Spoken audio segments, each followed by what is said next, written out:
Arrivé ce vendredi en fin de matinée à Libreville par l'aéroport international Léomba, le président Denis Sassou Nguesso a aussitôt rejoint 5 de ses homologues au palais présidentiel du bord de mer pour la 18e session ordinaire de la conférence des chefs d'État et de gouvernement de la Communauté économique des États de l'Afrique centrale. Rencontre au haut niveau dont le point culminant a été la passation des pouvoirs entre le président sortant de la CEEAC, Ali Bongo Ondimba, et le président entrant, Denis Sassou Nguesso. Dans son allocution de circonstance, Ali Bongo Ondimba s'est réjoui d'avoir conduit à son terme le processus de réforme de l'institution sous-régionale. Parmi les dossiers qu'il lègue à son successeur, il y a l'approfondissement de la question relative à la fusion CEEAC-CEMAC.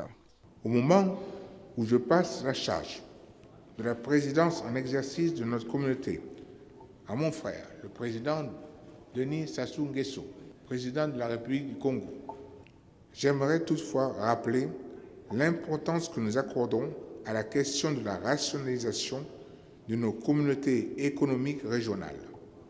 C'est pourquoi l'approfondissement de l'examen de cette question d'importance avec plus autant de force que la réforme de notre communauté entre désormais dans sa phase opérationnelle.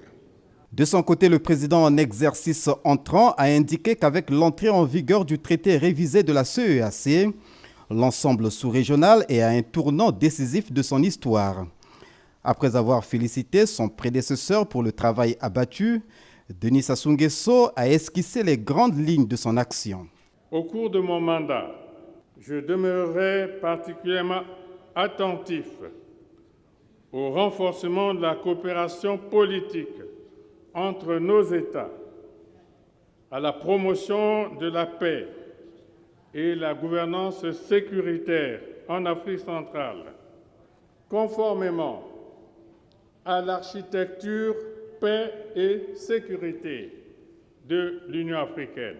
De même, la nécessité pour l'Afrique centrale de renforcer ses capacités en infrastructures de base doit prendre une envergure plus concrète. J'entends mettre un accent particulier sur la question de l'intégration physique régionale à travers, entre autres, une impulsion plus forte des projets structurants et intégrateurs. Les conséquences du nouveau coronavirus Covid-19 sur les économies de la CEEAC n'ont pas échappé à l'attention du nouveau président en exercice. Malgré les impondérables qui affectent dangereusement les équilibres vitaux des nations, l'Afrique centrale dispose des leviers pour un avenir radieux, a rassuré Denis Sassou Nguesso.